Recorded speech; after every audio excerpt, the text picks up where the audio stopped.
Welcome to this February's I Am a Monthly podcast with me, Liz Villani, the founder of Be Yourself at Work.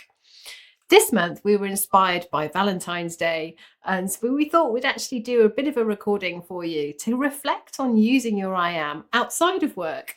So the interesting thing about exploring this subject is most of us think that we need to be really on it at work.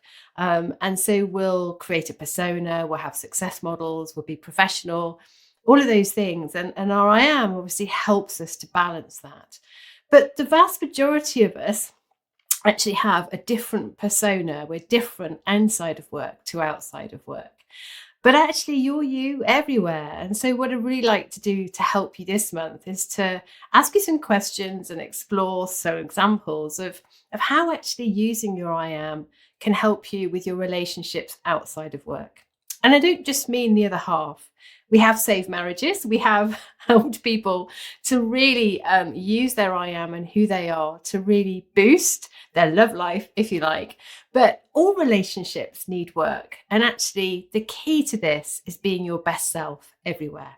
So let's explore and begin. So the first thing I'd like to do is just kind of take some time with you to reflect on who you're being inside and outside of work. The vast majority of us, as I've said, are different.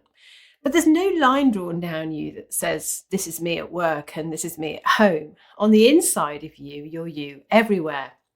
And I can't describe how many times we've heard, when we work with people through I Am and our one-to-ones and our workshops, actually how much people are really on it, potentially, when they're at work. They're full of energy and positivity. They're upping their game. They're working super hard.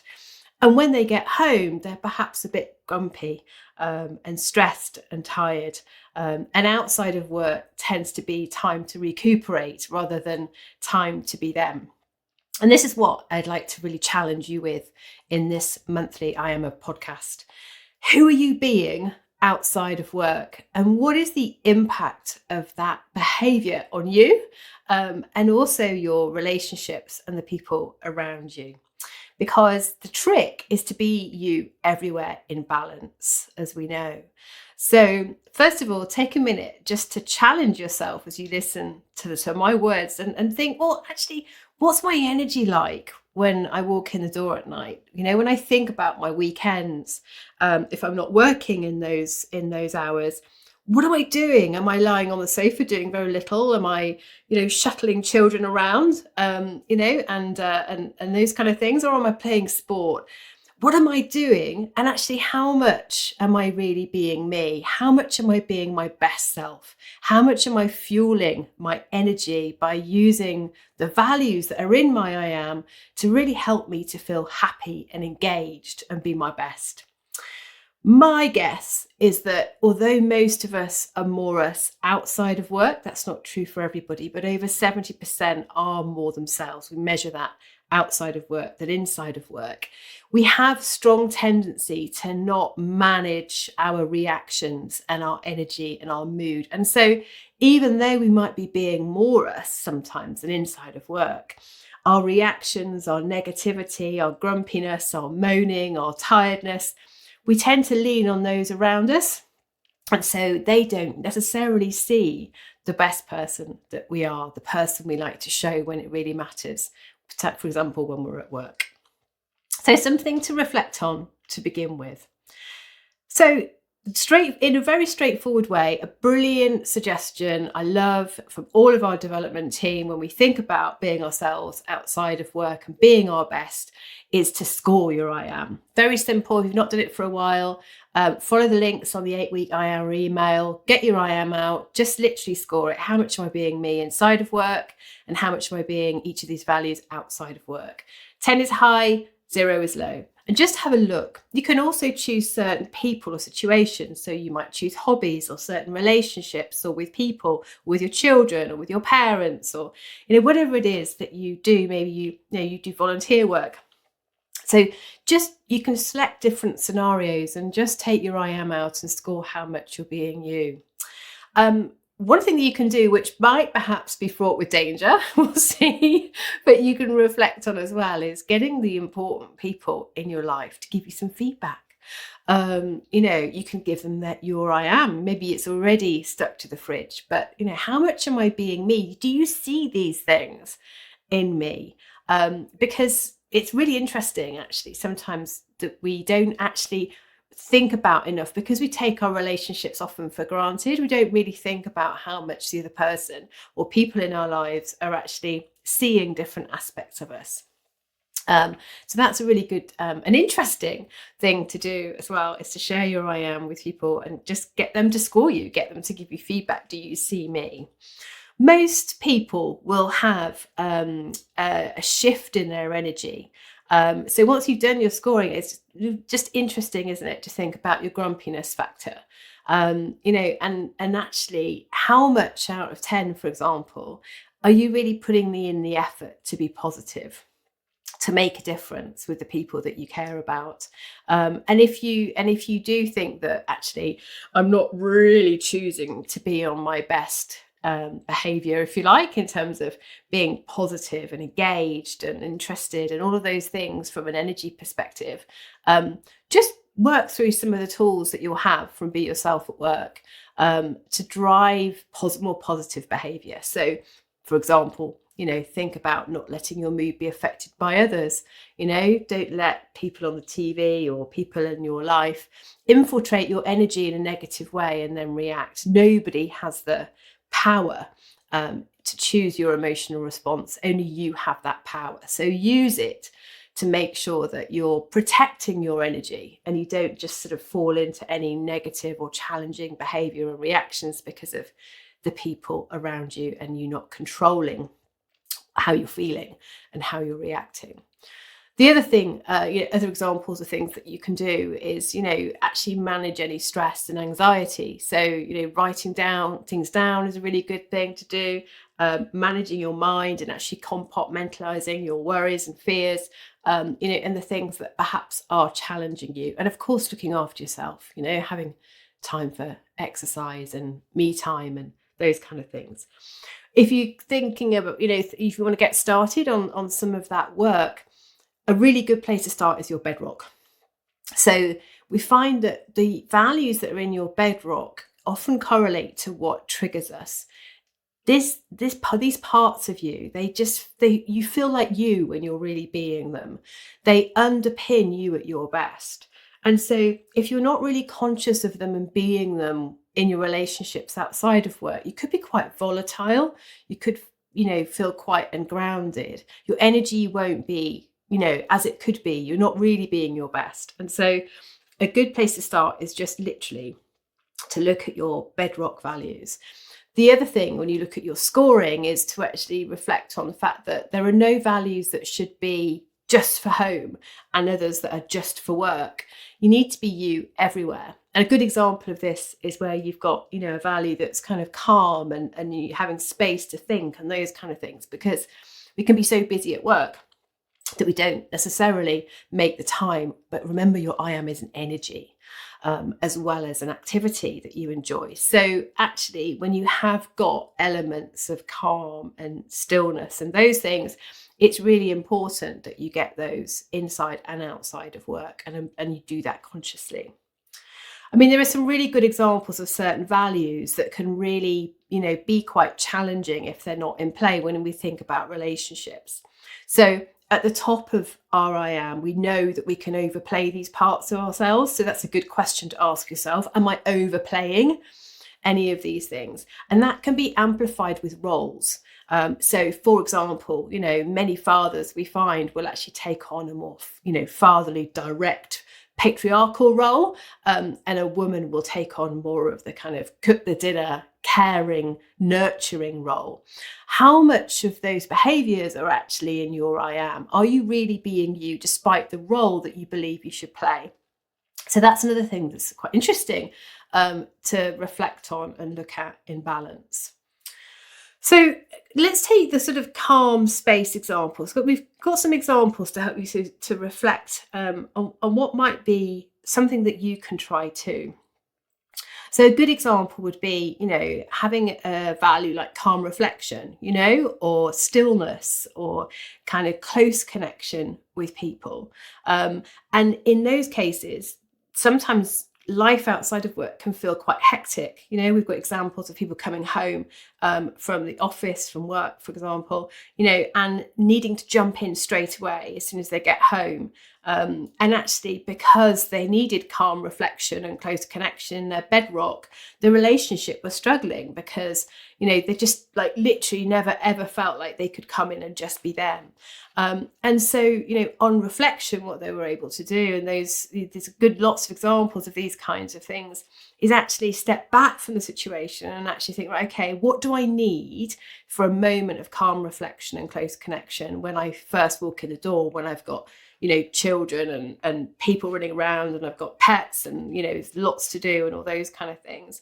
And maybe, examples of coming up with a plan to maybe sort of, walk some of the pets when you get home and just have that time with the other half, and actually sort of making more of a plan across the week so that, when you think about it, you actually feel more in control if you need to have that calm reflection or a plan, or to be organized or to be ordered.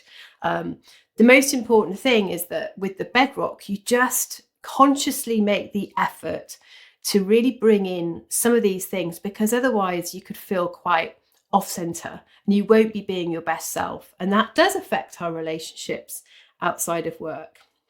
So take your bedrock, have a reflection on what it is, and then really think about that. One of the things that I often find with clients is that when you use your I am, you compare yourself to your partner. So, and we tend to be different or very similar. And what a lot of people will do is that where there are similarities, if one person in the relationship is really strong on something, so let's say, for example, being organized, or really strong, on kind of fun and excitement and positivity and being the joker and those kind of things. But you as the individual also like to have fun and also like to joke and also like to be organized, but because your other half, your partner or whatever, is really, really, really like that, you kind of let them do it, and then you don't do as much of it outside of work. This is a real challenge, because if you're compromising certain parts of yourself, certain values, then you just won't be being your best self. Things will just not feel quite right. You won't be being you. So beware of comparisons. I'm not as quick as, I'm not as active as, I'm not as funny as, I'm not, as organized as, but yet you have those values. So just beware comparing to a partner, because it could mean that you're not necessarily living that value. So, the bedrock really is the first answer. The heart and motivators, the top of your I am. Are you overplaying it? Are you bringing it? Is it too much?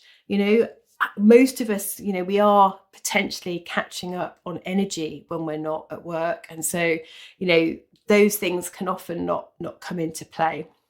But beware of overplaying your values and question yourself, on how much you're doing that. A little bit like inside of work, when we think about our relationships outside of work, the reputational layer often doesn't get a look in too much.